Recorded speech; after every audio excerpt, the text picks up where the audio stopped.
Hi, everyone. Thank you for taking the time to tune in to what's going on in the housing market.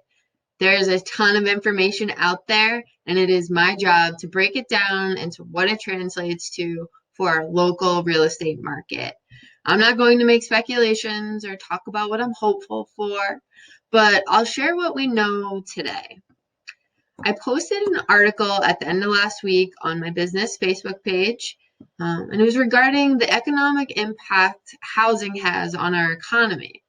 This is important because understanding how housing supports and impacts our economy and GDP is essential to understanding why the real estate market will continue to be supported by our federal and state governments as well as consumers like you and I, or myself.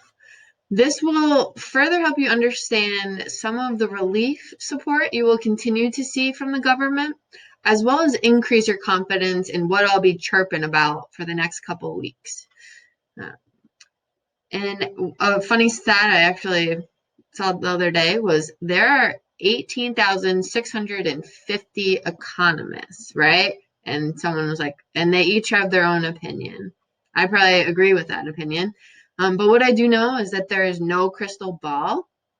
And we're not saying that this is what is going to happen, but rather we are sharing what the people we trust the most are saying and what they believe the economy recovery is going to look like.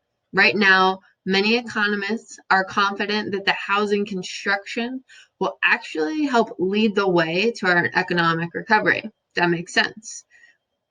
Uh, this is an interesting study. The National Association of Realtors calculated the total economic impact of real estate related industries on the local state economies, as well as expenditures that would result from a single home sale.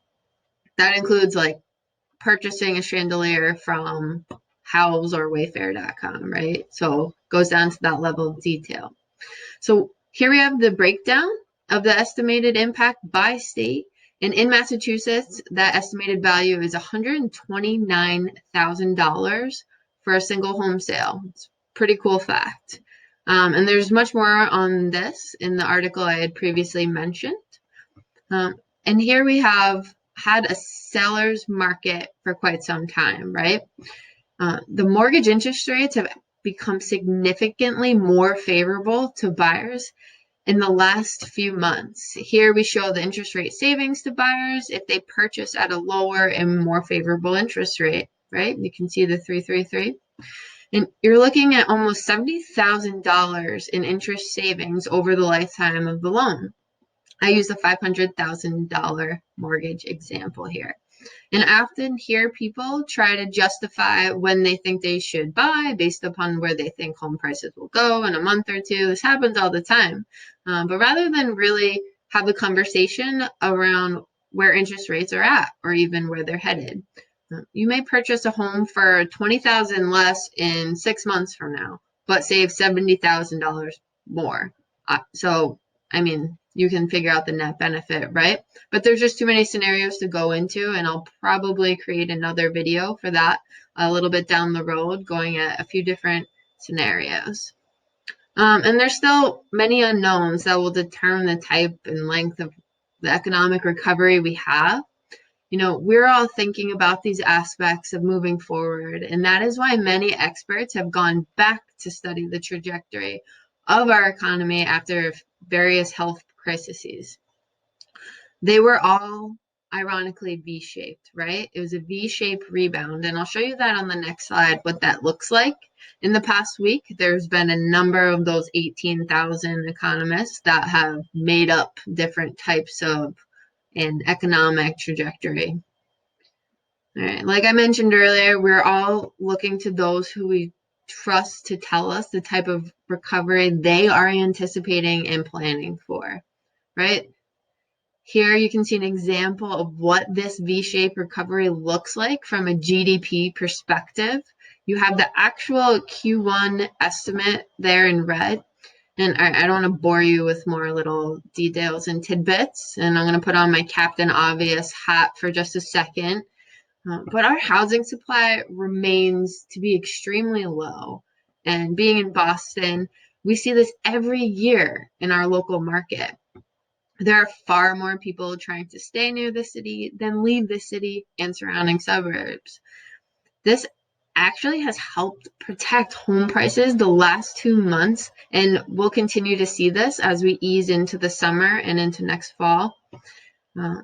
What's wild to see is we actually have data from an automated showings booking system that shows the pause and uncertainty that hit all of us in the middle of March and especially in the early April as well.